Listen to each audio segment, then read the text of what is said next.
Thank you and welcome to the show this morning. The topic this morning is the fluoride controversy, and we're fortunate to have with us to talk about this very, very controversial item of fluoride, Mr. Daniel Stockin. And of course, Mr. Stockin is a health researcher for the Lilly Center, a public health and environmental health concern located in Brentwood, Tennessee. And of course, Mr. Stockin, let me welcome you to the show this morning. Thank you for having me.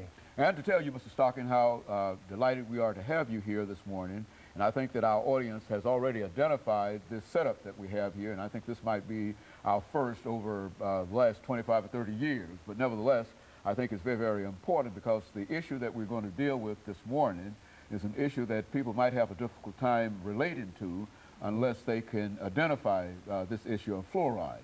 And so that's what we want to talk about this morning, about this as an issue, as a controversy.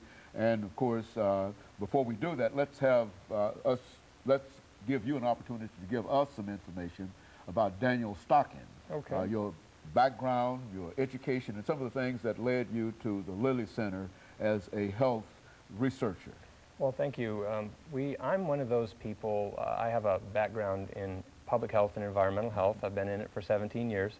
I'm one of those people that you used to see, or some people do see, that put a big white suit or suit on, or one of the big respiratory protection systems on their back, and I used to dive into spills of radioactive materials, of biologic agents, dealt with chemical hazards, hazardous waste.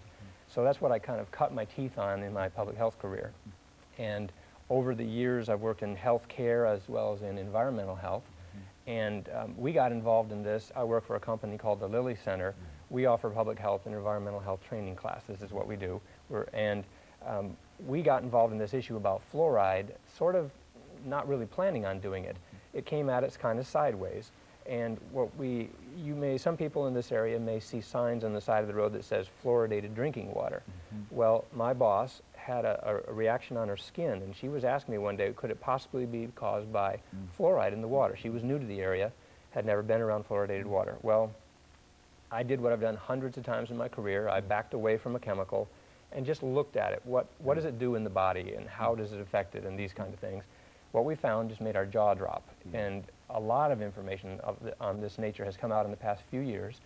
And we have found that the majority of health professionals, certainly average citizens, and people at water districts just don't know some of the real basics. So that's all we wanted to talk about today, keep it real simple and real practical. And so our idea is to just present some of these facts in the way that the average person, you don't have to be a scientist, anything at all, because there's a couple of fundamental key points that we would hope folks listening to this can take away. Well, you know, one of the things that when we think about fluoride, I think most people generally relate that to some kind of dental operation or dental science or cavities and et cetera, et cetera. But what you're about to tell us now is that this is an issue that covers not only dental science, but all of these things that you have in here have some aspect of that of fluoride in it. Let's talk about it from that perspective. Sure, Talk sure. to us about that. Most people are only familiar with their toothpaste tube. It says fluoride on it. And we've always thought that fluoride just prevents cavities, and we've been doing it for about 50 years or more. The issue is that a bunch of information has now come out that we're not just getting fluoride in our toothpaste. We're getting it in our water, and we're getting it in a lot of other sources. But what people don't know is that fluoride is actually a poison. If you look on the back of your toothpaste tube, you'll see there's a warning. If a child swallows more than is used for brushing, it says to call a poison control center. Most people have never really read that. So the thing that we start talking to people about is that fluoride is a cumulative poison, and that's a really key point. What that means is the little bits that you get over the years start adding up, and it's the cumulative lifetime effect that can cause a number of health problems. So that's what we wanted to talk about. And most people don't know that fluoride comes out of the earth. It looks kind of like this. It's just it's calcium fluoride. This is where it's usually found in earth. But the kind of fluoride that we use today to add to our drinking water to prevent cavities in kids, entirely different than this.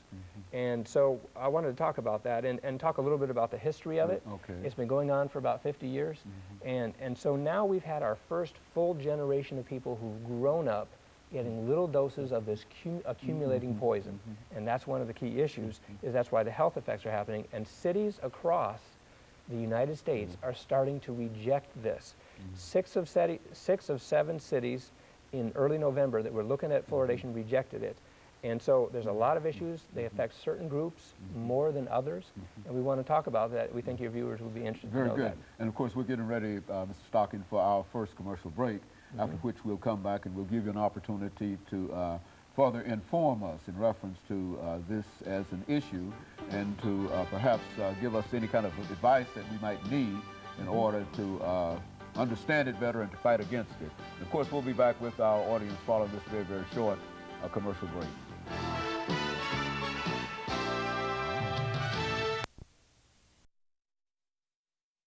Guest is Mr. Daniel